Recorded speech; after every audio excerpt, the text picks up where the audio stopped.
Assalamualaikum warahmatullahi wabarakatuh. Kita jumpa lagi di channel Vira Bahasa. Bagaimana kabar sahabat Vira Bahasa kali ini? Semoga kita selalu dalam lindungan Allah Subhanahu wa taala dan tetap sehat dan selalu mematuhi protokol kesehatan agar kita senantiasa selamat di masa pandemi ini. Baik sahabat Vira Bahasa, kali ini Vira Bahasa akan menjelaskan tentang gaya bahasa yang ada pada teks novel. Apa saja gaya bahasa yang ada dalam teks novel? Ya, tentu ada anafora, metafora, sinisme, aliterasi, satire, personifikasi, perumpamaan, dan sebagainya. Nah, satu persatu kita akan jelaskan gaya bahasa tersebut yang ada pada teks novel. Bisa dari teks novel Roro Mendut, Ronggeng Duko Paro, Arah Langkah, dan Lotus Food Girl, dan beberapa novel yang lainnya.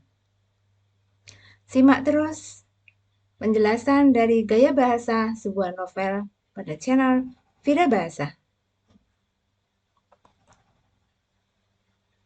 Jangan lupa sebelumnya harus subscribe dan bunyikan lonceng untuk mengetahui kelanjutan dari materi pembelajaran bahasa Indonesia. Kali ini yang akan membahas dan menjelaskan tentang gaya bahasa dalam sebuah teks novel. Apa ya gaya bahasa itu ya? Kita sering menyebutkan yaitu majas. Jadi antara gaya bahasa dan majas itu adalah sama ya. Oke, kita lihat pengertian dari sebuah gaya bahasa itu apa. Bahwa gaya bahasa itu adalah sebuah alat atau sarana yang digunakan oleh seorang pengarang untuk mencapai keindahan dalam karya sastranya, termasuk novel yang memiliki makna konotatif atau makna tidak sebenarnya. Maksudnya yaitu makna tersebut tidak ada di dalam kamus KBBI. Jadi, ada makna tersendiri terlihat dari konteks yang ada di dalam kalimat tersebut. Bagaimana contoh gaya bahasa? Maka simak terus. Tonton sampai habis. Sampai selesai ya, sahabat. Semoga penjelasan nanti akan bermanfaat bagi kita. Kita lihat penjelasan berikutnya. Nah, ternyata gaya bahasa atau majas di dalam novel itu ada gaya bahasa perbandingan, pertautan, pertentangan, penegasan, dan perulangan. Apa saja gaya bahasa yang termasuk dalam perbandingan? Yaitu diantaranya ada personifikasi, ada metonimia, ada metafora, dan simile. Sedangkan gaya bahasa pertautan, yaitu ada sinisme, ironi, sarkasme, dan satire. Sedangkan gaya bahasa penegasan diantaranya yaitu ada paralelisme, epifora, erotesis, klimaks, repetisi, dan antiklimaks. Nah, untuk gaya bahasa perulangan ada aliterasi dan anafora. Bagaimana masing-masing majas ini bisa kita temukan dalam sebuah novel yang kita telah baca? Maka untuk penjelasan berikutnya harus disimak terus ya. Kita mulai dari gaya bahasa perbandingan yaitu metonimia.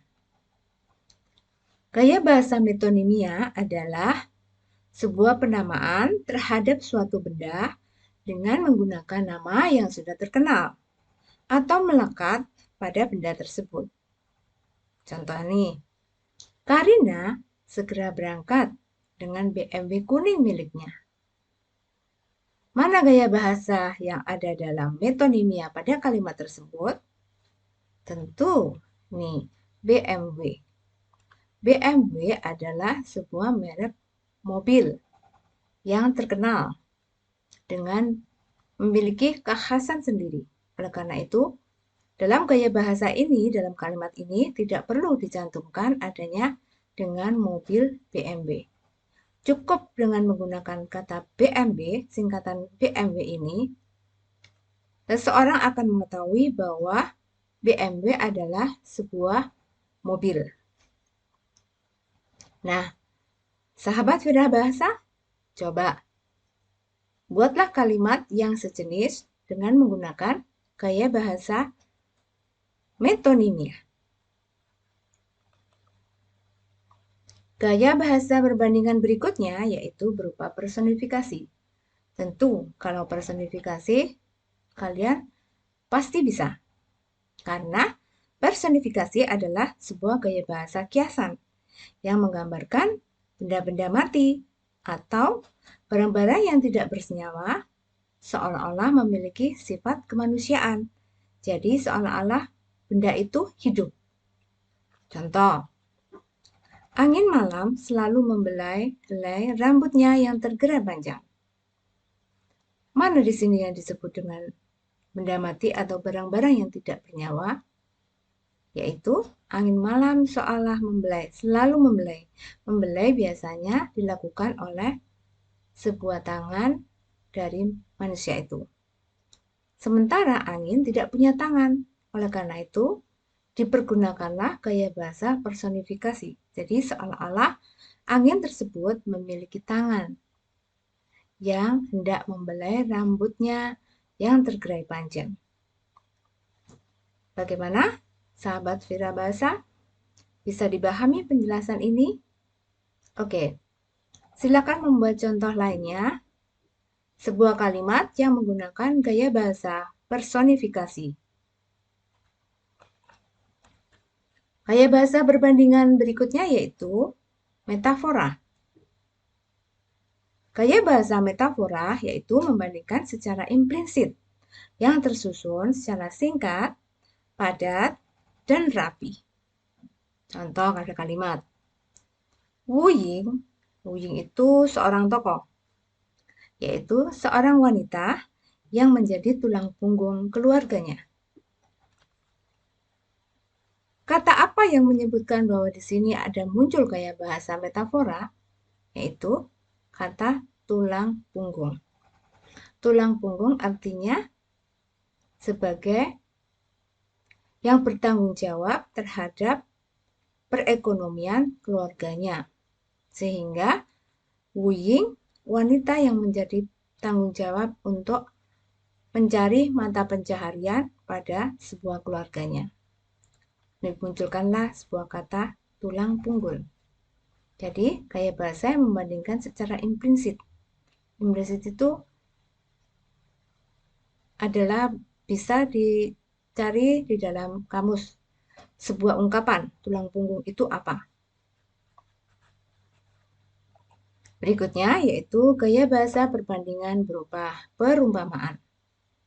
Gaya bahasa perumpamaan yang membandingkan dua hal yang ditandai dengan adanya kata seperti ibarat, seumpama, bak, dan lain-lain. Gaya bahasa perbandingan ini, perumpamaan, sangat bisa terdeteksi di dalam sebuah kalimat pada sebuah teks novel. Karena biasanya menggunakan kata-kata ini seperti ibarat, umpama, dan bak. Kita lihat contohnya. Wu Ying, bak putri raja yang memakai wangian saat mandi berendam. Di sini bak artinya seperti. Berikutnya kita bahas tentang gaya bahasa perulangan, yaitu adanya aliterasi.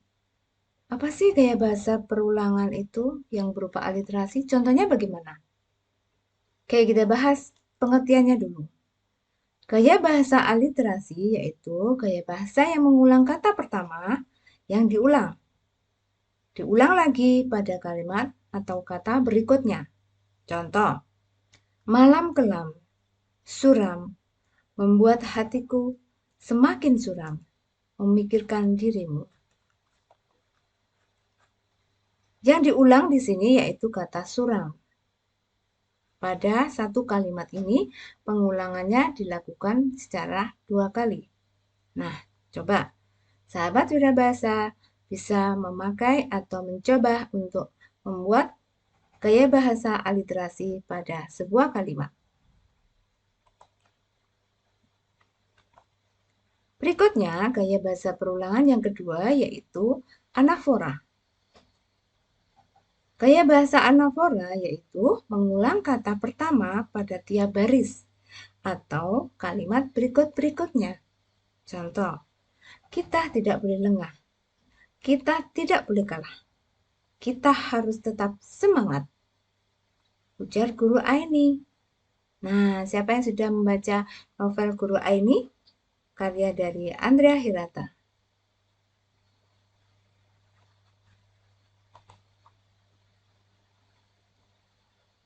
Berikutnya yaitu gaya bahasa pertautan. Yang pertama adalah sinisme. Gaya bahasa sinisme adalah gaya bahasa suatu sindiran yang berbentuk kesangsian yang mengandung sebuah ejekan terhadap suatu keikhlasan dan ketulusan hati. Contoh, sejak 3 tahun lalu, kau selalu mengikuti lomba silat yang diadakan di acara 17-an ini dan selalu kalah. Nah, kata yang mengandung sinisme di sini yaitu selalu kalah. Padahal dia selalu ikut lomba setiap tahunnya. Yang berikutnya yaitu gaya bahasa pertautan, yaitu ironi. Bagaimana gaya bahasa ironi? Kita lihat. Gaya bahasa ironi adalah sebagai suatu sindiran halus, berupa pernyataan yang maknanya bertentangan dengan makna sebenarnya. Contoh, Anda datang ketika rapat sudah akan berakhir. Jadi, silakan tutup pintunya dari luar. Coba mana nih yang termasuk sindiran halus? Anda datang ketika rapat sudah berakhir, malah masuk. Jadi lebih baik ditutup pintunya dari luar.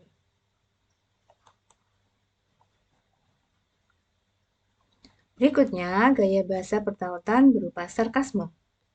Gaya bahasa sarkasme adalah gaya bahasa sebagai suatu sindiran yang lebih kasar dari ironi, yang mengandung kepahitan dan celaan getir, sadis.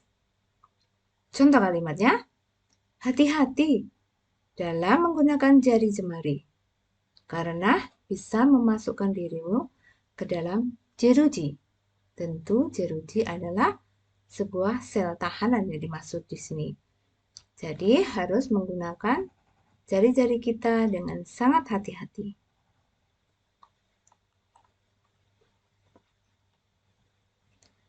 Berikutnya yaitu gaya bahasa pertautan berupa satire. Apa satire? Ya, gaya bahasa yang berbentuk ungkapan dengan maksud mentertawakan atau menolak sesuatu. Kita lihat contohnya. Bukan hanya dia yang menjadi gadis desa, tetapi lihatlah, masih banyak gadis lainnya yang melebihi dirinya. Nah, seolah-olah adalah mentertawakan atau menolak sesuatu, bahwa dia bukan gadis satu-satunya sebagai bunga desa. Bagaimana? Bisa dipahami sampai di sini? Kita lanjutkan. Oh, ternyata untuk gaya bahasa dalam sebuah teks novel masih ada tahapan berikutnya. Dan masih banyak gaya bahasa yang bisa muncul di dalam sebuah karya teks novel. Ada hiperbola, paradoks, letotes, antitesis, dan sebagainya. Semua gaya bahasa ini ada di dalam bagian yang kedua dari channel Vida Bahasa. Oleh karena itu, simak terus pada channel di tahap berikutnya, gaya bahasa dalam sebuah novel di bagian kedua. Bagaimana sahabat Vida Bahasa? Semoga penjelasan isi ini bisa dimengerti dan bisa dipahami. dan bisa dipakai untuk mengetahui gaya bahasa apa saja yang ada dalam novel yang sudah kita baca. Terima kasih atas perhatiannya. Wassalamualaikum warahmatullahi wabarakatuh.